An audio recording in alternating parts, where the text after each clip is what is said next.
Fala, nação rubro-negra, sou eu, Fabrício Lopes, aqui do nosso canal Resenha Rubro-Negra. Nesse vídeo aqui eu vou trazer as principais informações do Flamengo nesta quarta-feira, dia 9 de março de 2022. Vou falar sobre a solução que foi dada, no caso, o Banco Central e Flamengo, e no que isso vai acarretar. O Flamengo já tem 3 prioridades que estão sendo trabalhadas nesse exato momento para reforçar o Flamengo de Paulo Souza, que prometeu ter o Flamengo muito mais forte e próximo do ideal no mês de abril. Será, nação?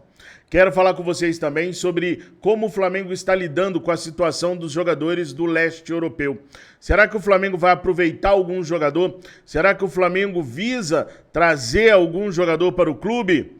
Tudo isso eu vou falar com vocês daqui a pouquinho, logo após a gente falar sobre o OneFootball, o maior e melhor aplicativo de futebol do mundo. Com o OneFootball, nós podemos assistir aos campeonatos carioca, paranaense e catarinense por um preço muito, mas muito acessível. Você pode baixar o aplicativo do OneFootball através do QR Code que está aparecendo aqui na tela ou do link que está aqui na descrição do vídeo. O aplicativo é de graça, tem para iOS e Android. Tá esperando o que, nação? Baixe agora o OneFootball, o maior e melhor aplicativo de futebol do mundo!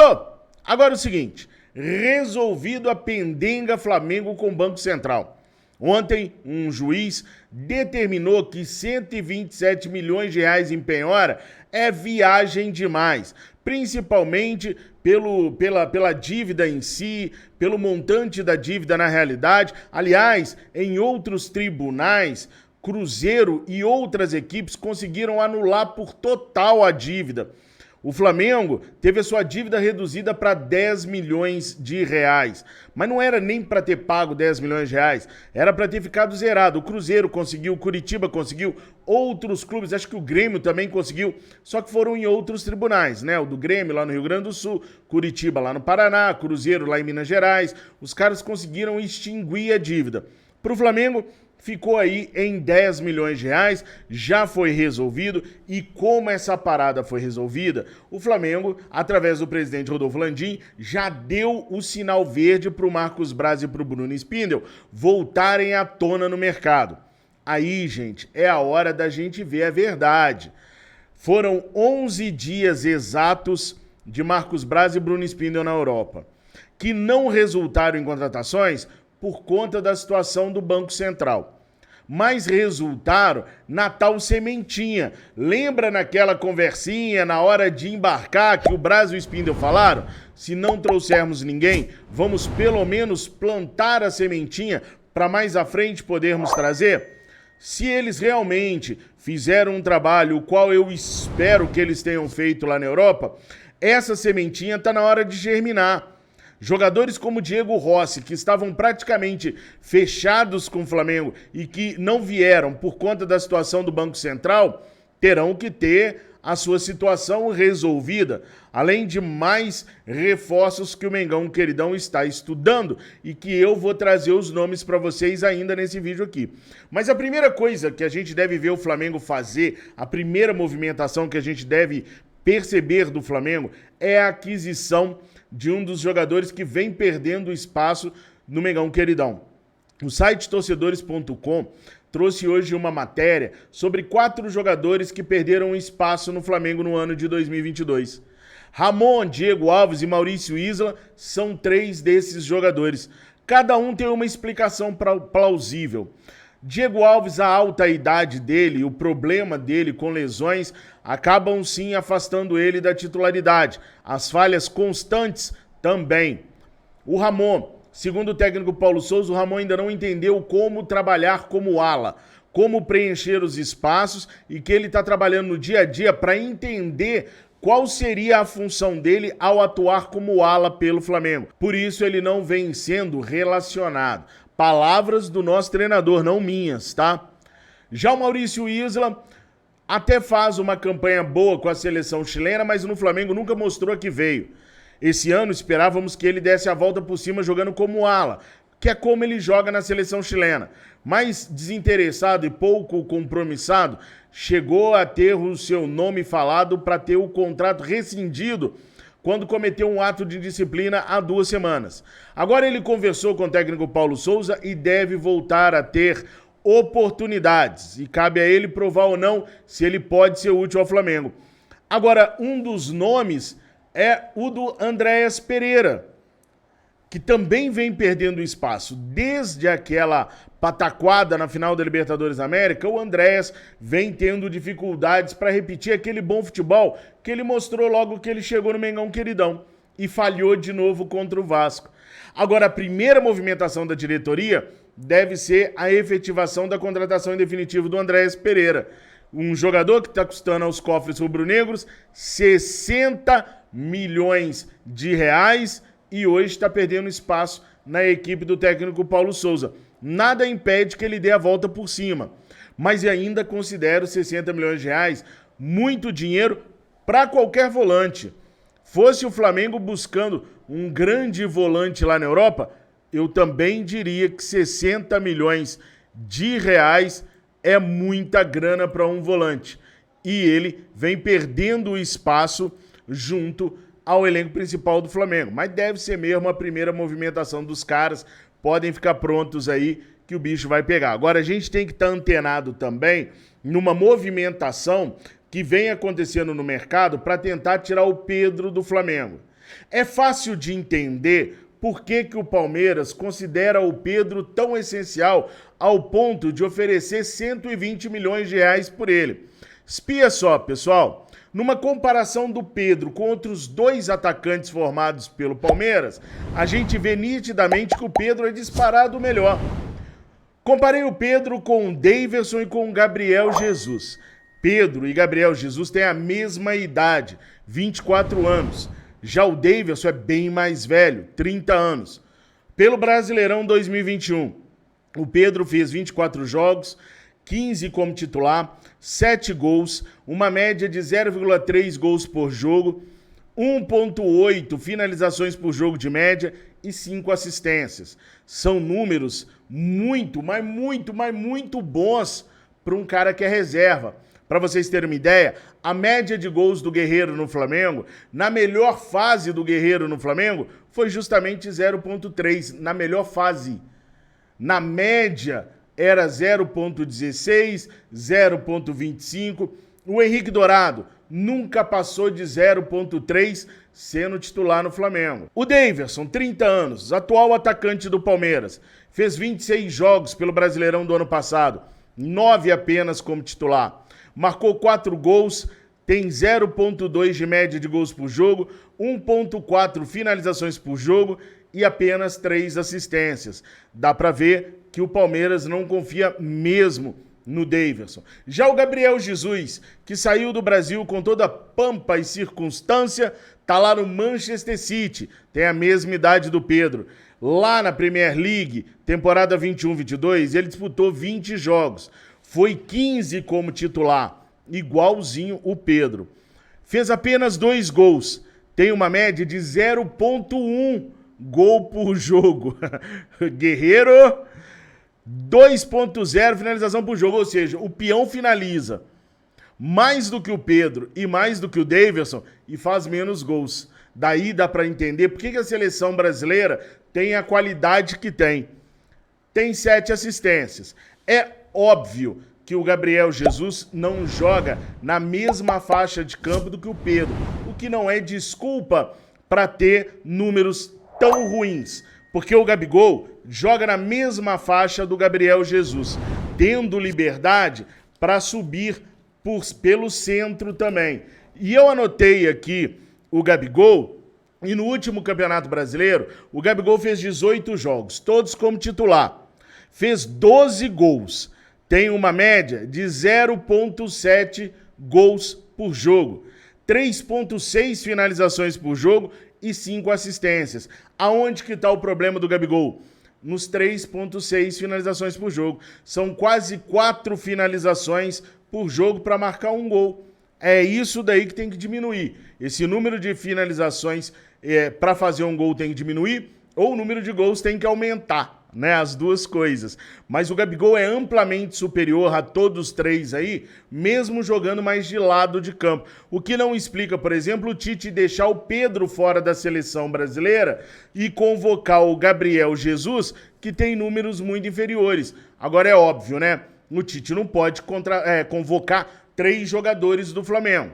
Tem que escolher 2. E no momento ele está escolhendo o Everton Ribeiro e Gabigol. Problema do Tite. Então a gente vê por que o Palmeiras tá maluquinho correndo atrás do Pedro. Agora um detalhe, pessoal. Pelo que eu apurei, o Flamengo não fez nenhuma contraproposta pro Palmeiras. Tipo assim, não, se você me der 30 milhões mais 2 jogadores, a gente fecha. Pelo que eu apurei, não teve isso.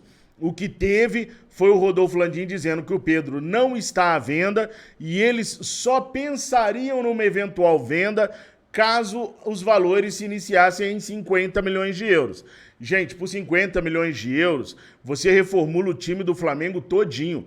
Contrata jogadores para as principais carências do time, resolve todos os problemas do time e ainda contrata um bom substituto para o Pedro também. Não é não? Mas o Flamengo só iniciaria conversas a partir de uma proposta de 50 milhões de euros.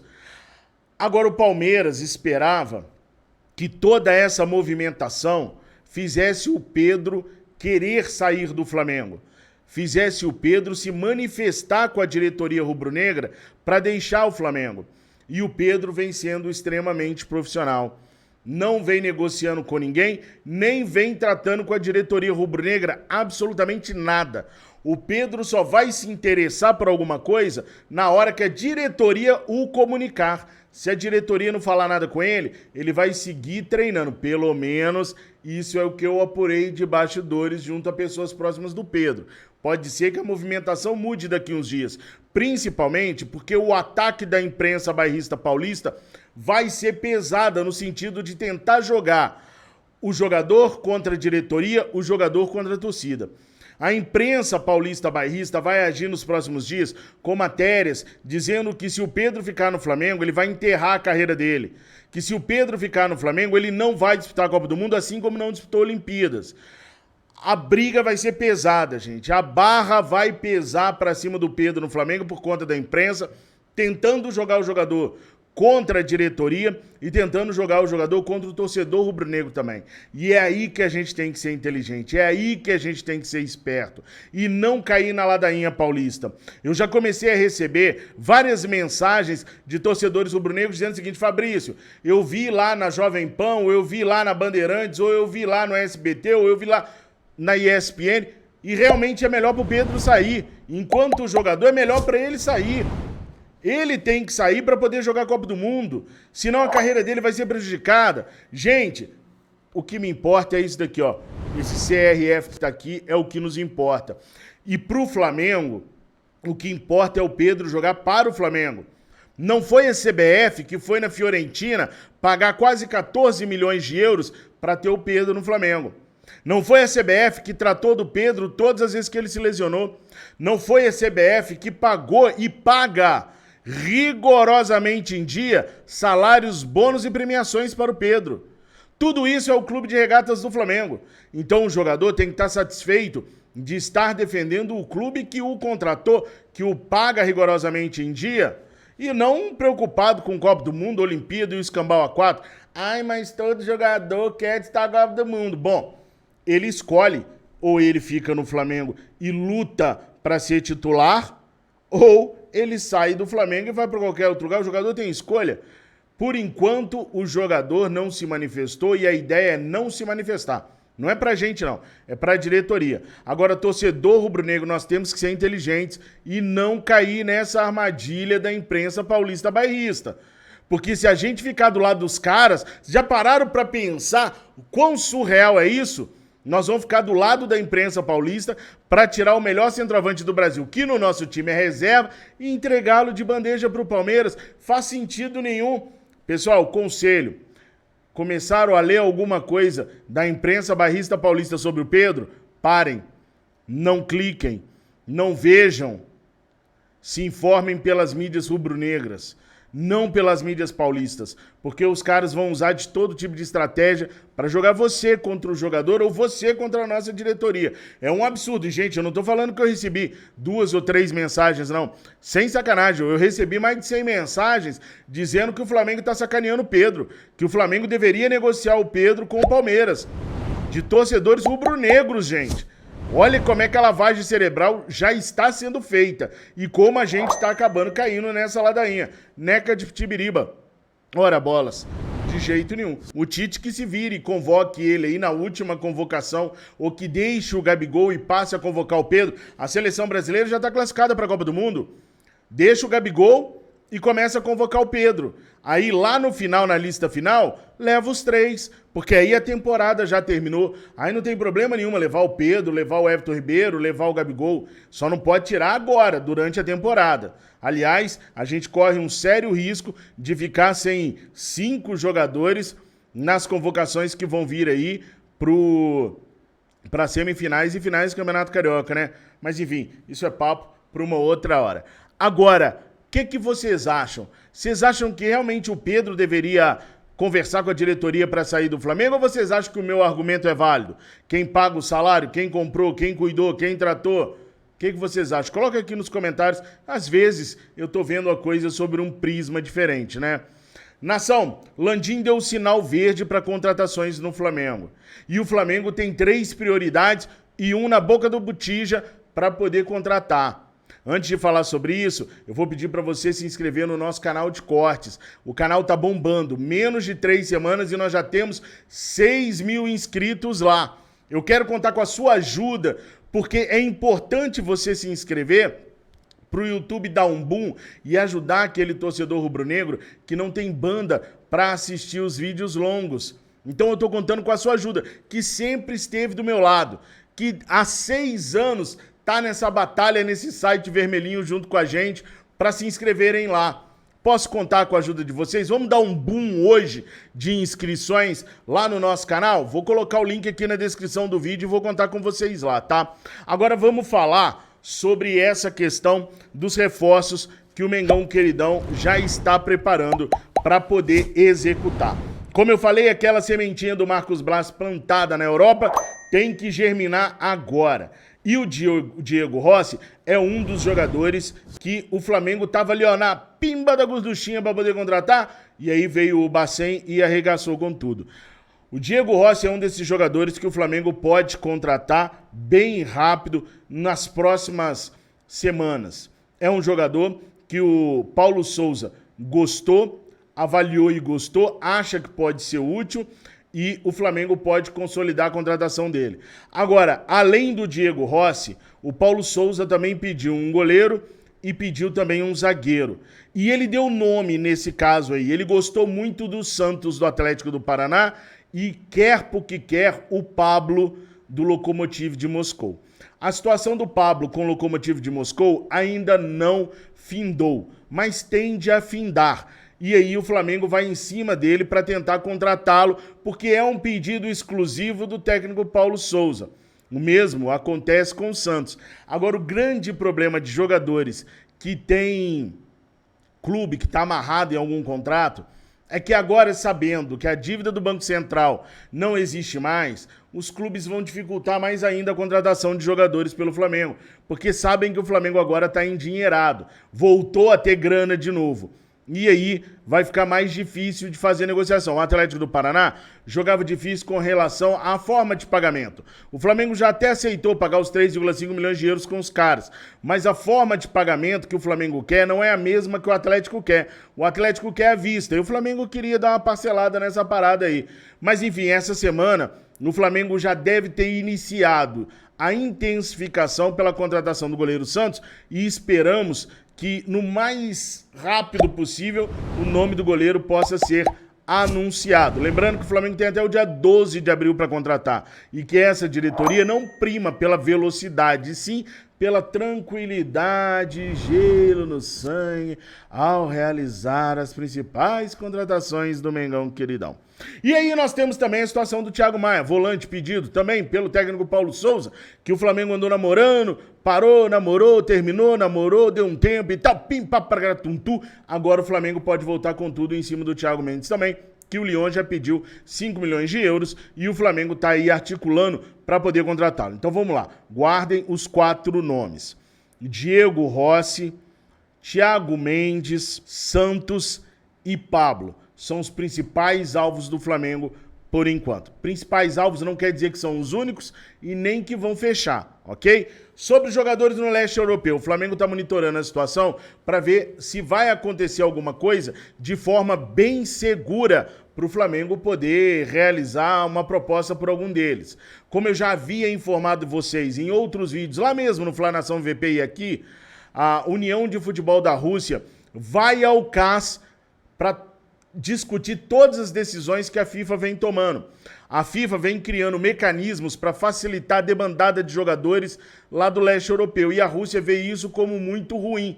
E vai ao CAS, que é o Tribunal Superior do Esporte, que está acima de todo mundo para discutir os seus direitos. E o Flamengo não quer incorrer no erro de fazer uma negociação que pode ser, porventura, levada ao caso no futuro, como o caso do próprio Pablo. Vai que o Flamengo contrata o Pablo, o Lokomotiv vai ao CAS com o apoio da Federação Russa de Futebol e acabe ganhando o processo lá no CAS daqui a pouco. Aí o Flamengo tem que pagar, por exemplo, o valor que foi investido no Pablo pelo clube russo.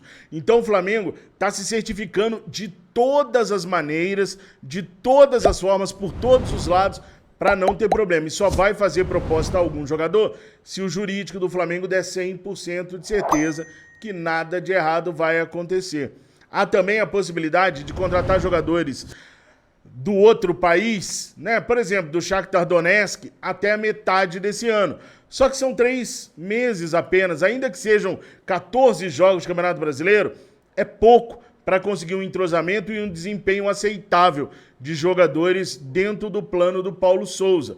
Acho que o Flamengo não pensaria em contratações por 3 meses, a menos que vislumbrasse uma possibilidade de segurar o jogador até o final do ano.